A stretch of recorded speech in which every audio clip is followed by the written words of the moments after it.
আবু হুরায়রা রাদিয়াল্লাহু তাআলা আনহু বলেন, রাসূল সাল্লাল্লাহু আলাইহি সাল্লাম বলেছেন, কাফা বিল মারে কাদিবান ইহাদ্দিসু বিকুল্লি মা সামিয়া। একজন আলেমের জন্য মিথ্যুক হওয়ার ব্যাপারে এতটুকুই যথেষ্ট যে শরীয়তের কোনো কথা বলে দিল তদন্ত না করে। যার কারণে বহুদিন আমি বলেছি যে আজ যদি ওমর রাদিয়াল্লাহু তাআলা আনহু বেঁচে থাকতেন তাহলে শতকরা 95 জন বক্তার, যারা বাংলাদেশে বাংলা ভাষায় বক্তব্য দিচ্ছে, শতকরা 95 জন বক্তার আজীবন জেল হতো, তারা কেউ বাইরে থাকতে পেত না। আমি আর আপনি মনে করলাম বক্তা, কিন্তু আসলেই কি তাই? কোরআন হাদিস না বুঝে, না বুঝার চেষ্টা করে, কেসা কাহিনী কি যে বলে আল্লাহই ভালো জানে।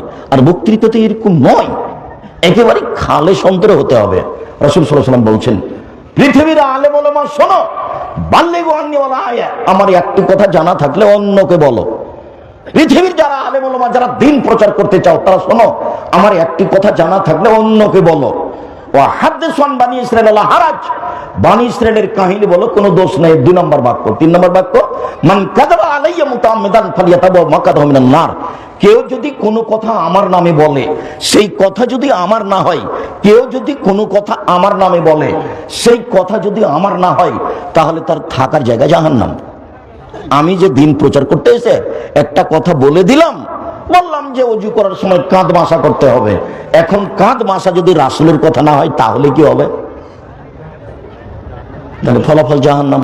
জুব্বা যত বড়ই হোক, পাগড়ি যত বড়ই হোক, রেহাই হবে না। আপনারা কই, আমরা তো নরসিংদীর মানুষ, কবে যে দিয়েছি, আর কেউ দিয়েছে? আমি নরসিংদীর হয়ে যদি না দিত, নারায়ণগঞ্জের দিয়েছে, নইলে গাজীপুরের দিয়েছে, চলছে তো। আর বিশাল আকৃতিতে চলছে, অবাক হবেন। আলহামদুলিল্লাহ, অবাকের যেটা ফলাফল সেটা আলহামদুলিল্লাহ। সারা দেশ জুড়ে বক্তব্য পরিচালনা করতে চাই জামিয়া সালাফিয়া আর দাওয়ায়ে আল্লাহর মাধ্যমে, সারা দেশ জুড়ে জামিয়া সালাফিয়া করতে চাই ইনশাআল্লাহ। এই ব্যাপারে প্রাণপণে চেষ্টা চলছে। অনলাইনে আল ইতিসাম টিভি আছে, যেখানে বক্তব্য রেকর্ডিং করে আপনাদের সামনে দেওয়া হয়। আমরা আপনাদের কাছে দিন প্রচার করার ব্যাপারে মানুষ হিসাবে সামান্যতম ত্রুটি করছি, এটা আমাদের মনে বলে না। আমি আব্দুর রাজ্জাক বিন ইউসুফ, সাধারণ মানুষ হিসাবে, আপনি আমার দিনী ভাই হিসাবে, আপনি আমার দিনী বোন হিসাবে, যেটা আমি জোরালো আপনার কাছে দাবি রেখেছি, প্রতি বছর বলছি, সেটা হলো 1 নম্বর, একটু দোয়া করতে হবে, আল্লাহ তুমি জামিয়া সালাফিয়া কবুল করো, জামিয়া সালাফিয়ার কাজ কর্মকে তুমি কবুল করো। এইটা আপনার কাছে আমার প্রথম দাবি। দ্বিতীয় দাবি, আপনার অনুকূলে হলে যাবেন, 2-4-5 টাকা, 10 টাকা, 50 টাকা দান করবেন, যেহেতু 10-এর পয়সা দিয়ে চলে। তাতে আমি বলেছি, পতিতালয়ের মহিলা যদি কুকুরকে পানি পান করে জান্নাত পেতে পারে, তো জামিয়া সালাফিয়া 10 টাকা দান করলে জান্নাত হবে ইনশাআল্লাহ।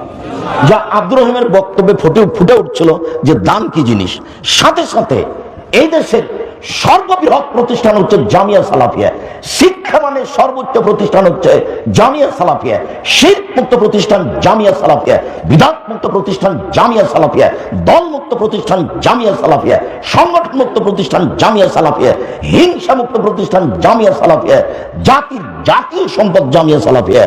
আপনি কিছুটা কার্পণ্যতা করবেন, এটা আমি চাইনি। তবে আপনি যদি কিছু দেখতে পান আমার ত্রুটি, তাহলে আপনি বললে আমি সংশোধনের জন্য প্রস্তুত আছি। আমি তো মনে করছি যে খালে সন্তরে আল্লাহকে সন্তুষ্ট করার জন্য কারো পিছনে না পড়ে, কারো বদনাম না করে, কারো বিরোধিতা না করে, এই দ্বীনি খিদমতে লেগে জীবন বাজি রেখে এই জায়গা একটা ভালো থেকে ভালো পর্যায়ে নিয়ে যাবো ইনশাআল্লাহ। সম্মানিত দ্বীনি ভাই বোন, আল্লাহ তাআলা বলেন, হে বিশ্বাসী মানুষ, সবচেয়ে অসন্তুষ্টপূর্ণ কাজটা করিও না। যেটা মানুষকে বলো সেটা তুমি আমল করো না, এমন কাজ তুমি করো না। আলেম ওলামা মানুষ যেটা বলছো সেটা আমল করবা, এটা আল্লাহর আদেশ।